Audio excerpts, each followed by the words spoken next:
Hello and welcome to Gefet Ep.79. I'm Yael Shimoni, bringing to you for the ending of this perek a discussion about the edim in ribit. We know that ribit is something that the ones who are over ribit are the malve and the love. But as you see in the Mishnah, the last Mishnah, it's not only the malve, the love, the edim, the arav. Also, according to Chachamim, the sofer, they're all chayav in some avirot through ribit. And this raises a question and actually creates a collision between our sugya to a sugya that you've already previously learned in a daf, on daf ayin bet. And Tosafot will help us look at the two sugyot, and Bezrat Hashem will give us interesting answers to the stira we will find there, or the kushia. So let's begin. We'll start at the last Mishnah of the perek, and the Mishnah says at the end, "Ve'elu ovrim belo ta'aseh, hamalveh והלווה והערב והעדים." The malve, the love, the arav is the one who was arvud. How do you say that in English? I'm not sure. Excuse me. And the edim, חכמים אומרים אף הסופר, עוברים משום לא תיתן, ומשום אל תיקח מאיתו, ומשום לא תהיה לו כנושר, ומשום לא תסימון עליו נשך, ומשום לפני עיוור לא תיתן מכשול, ויראת מאלוהיך אני אדוני. We have here 6 slavim, all connected to ribit. And according to the Mishnah, all these people are over on 6 lavim. But if we read the Gemara, we see that that's not true. Not everybody is as bad. Not everybody has done such a great sin. Says Abaye, malve over bekulam, לווה עובר משום לא תשיך לאחיך ולאחיך לא תשיך ולפני עיוור לא תיתן מכשול. ערב והעדים אין עוברים אלא משום לא תסימון עליו נשך. So we see that the malve, he's really the bad guy. He's the one who's been over for the whole 6 lavim. The love, only 3. And the rest of the people involved, only 1. Lo tesimun alav neshech. And the Rambam writes this down and explains something interesting that calls for a question that Tosafot asks on this daf. The Rambam says, like Abaye said, that the love is only chayav 3, the malve is chayav 6, the arav and the edim are only chayav 1, but also if somebody connected the malve and the love, the salsul, he is also chayav mipnei iver lo titen michshol.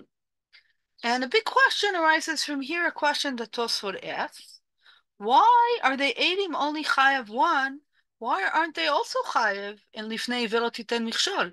Lifnei iver lo titen michshol means that you are helping somebody do a sin, and in that way you're putting a rock in his way, and he's blind, and you're making him fall. So the edim are also part of that because they're witnesses for your actions. Why are they only chayav 1? And the Tosafot says, "Zinmin de avrei nami alifnei velo titen michshol." Tosafot says sometimes the edim are chayav 2, and sometimes the edim are chayav 1. When are they edim chayav 2? When are they also considered lifnei iver lo titen michshol?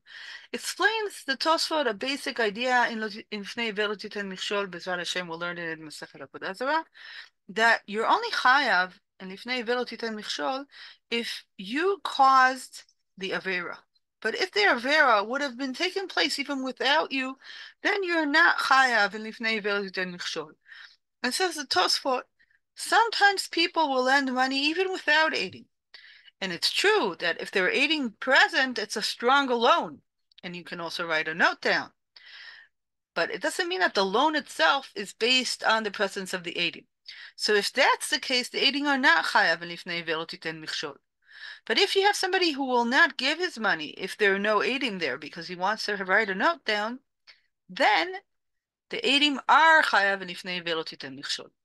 So summing up what we saw up till now, we see that the edim are really sinners. They're avaryanim. Sometimes 1 avera of lo tesimun alav neshech, sometimes 2 averot, lo tesimun alav neshech and lifnei iver lo titen michshol. So they're mamash avaryanim. This is very important because we'll go back to daf ayin bet. We'll see a sugya that's surprising, because now that we learned that the edim are avaryanim, how can we explain the sugya in daf ayin bet? The sugya in daf ayin bet says, "Shtar shekatuv bo ribit," a note of a loan. that is alone with ribit.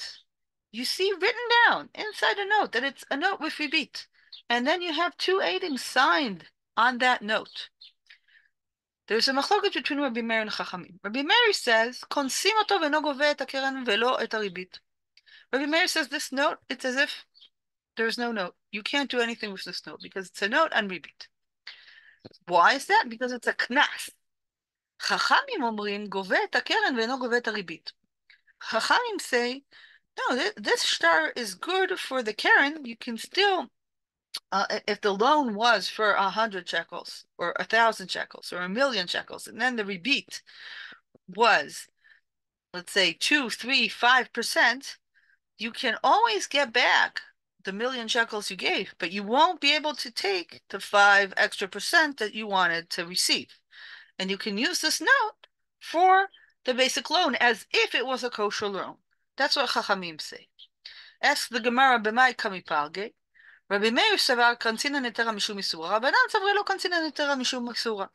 The Gemara says the actual loan is a heter. That's fine. There's a kosher part in this deal. The only problem is that there is also a non-kosher part. So the question is the non-kosher gonna hurt the kosher part? If it will, it's a knas. It's not me karadin, it's a knas. And halakha has been pasking according to Chachamim. And here the Tosafot brings Rivam, who explains the logic here. Rivam says the reason that this note is kasher, the eno govem mishab devim dechare gabe al pi oto shtar, the edim enam pesulim, the edam edei chamas, the en marvichin klum badavar. Says the Rivam, the edim on the shtar are also part of the avera. We know that. How do we know that? Because we just learned daf ayin hey.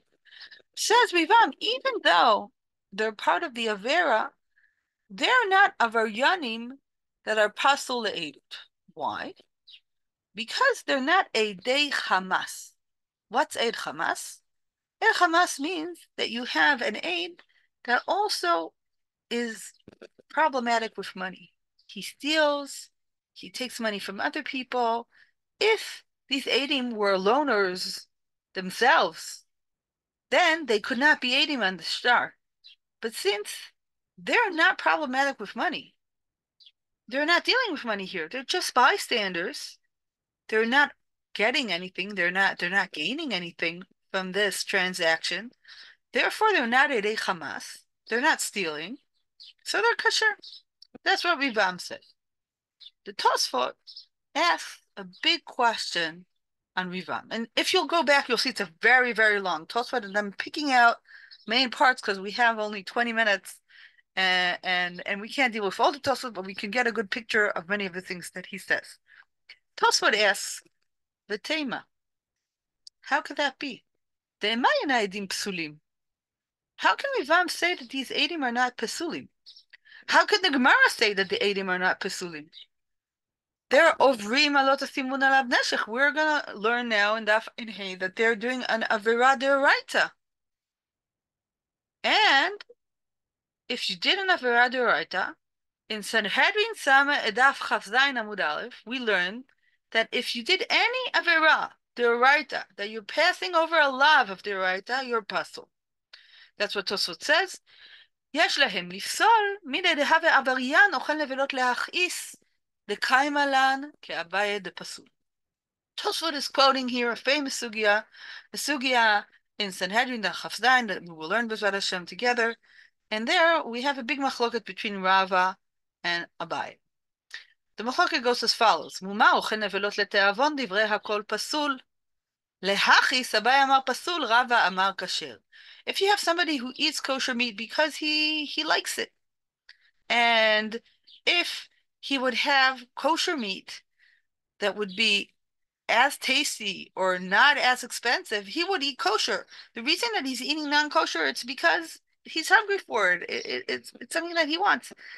That is a reason to be puzzle him for edut. Why? Because we don't trust this person to do right. Anything that he wants, he'll go for it, even if it's wrong. So that's why he's puzzle edus. Everybody agrees on that. But what happens if he's eating non-kosher meat to be lehachis mamish? So there Abaye says, he's pasul.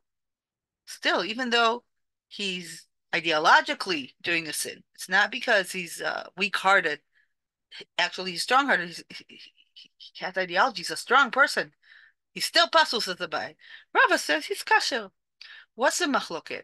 Abai says pasul dehavalei ed rasha, v'Rachman amar al tashet rasha ed.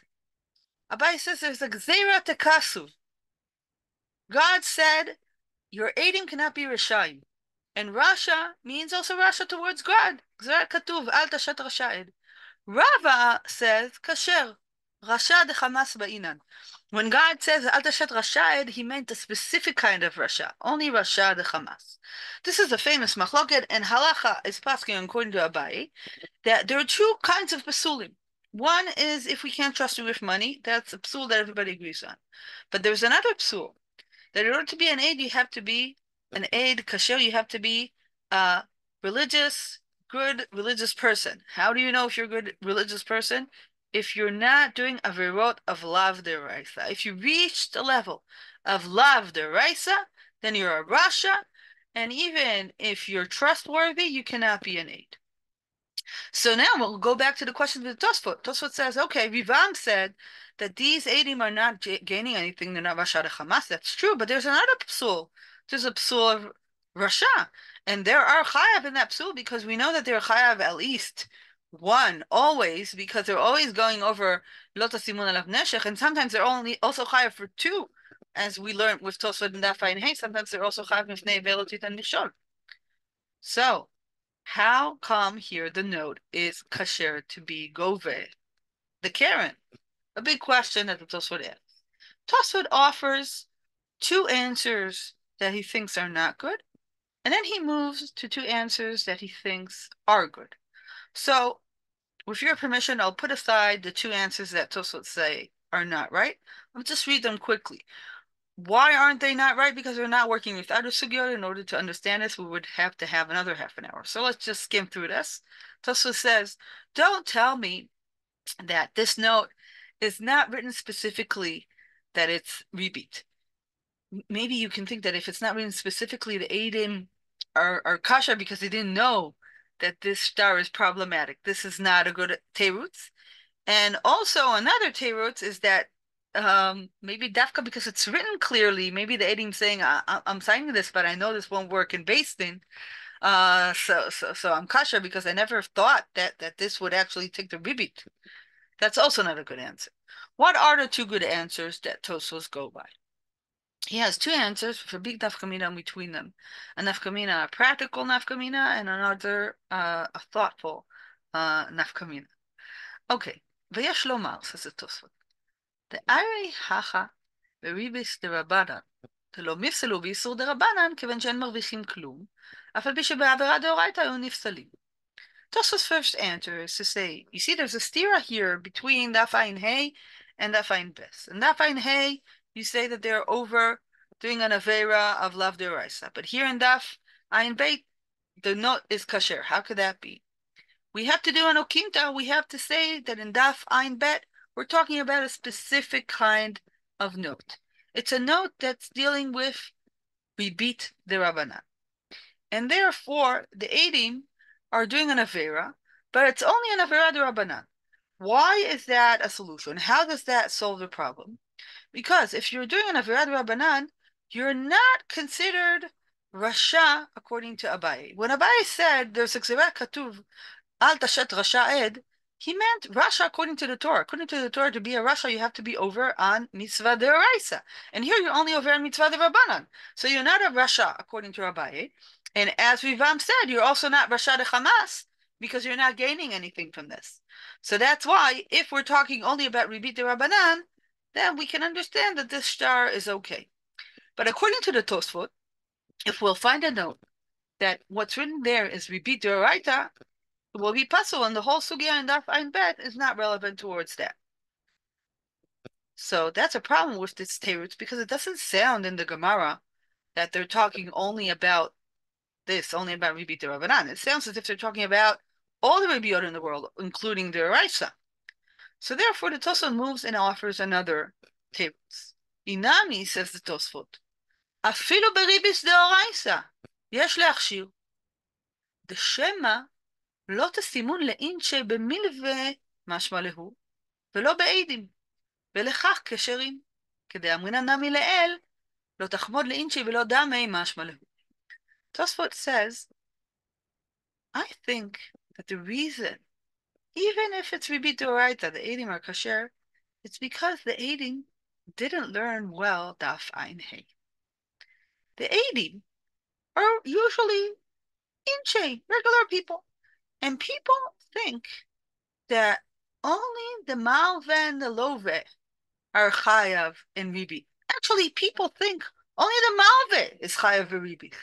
People don't really understand that everybody involved is also doing Isurei Deraisa.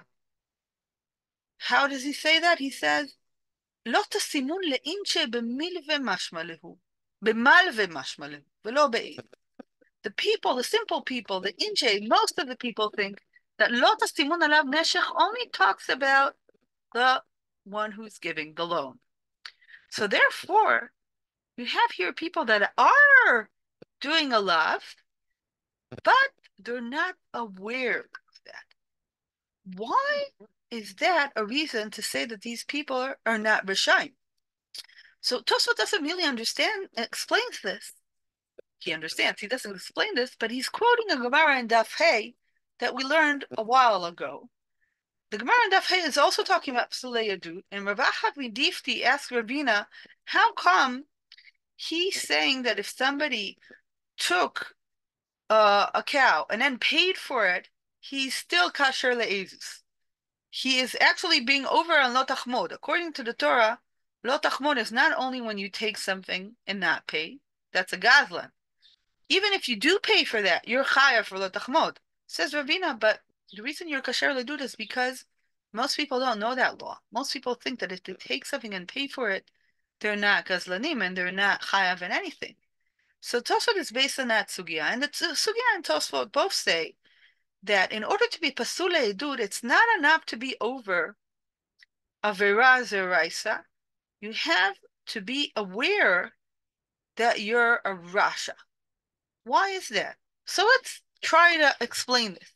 I'm going back to what Abai said in Sanhedrin. Sanhedrin say, Mumar ochel nevelot lehachis.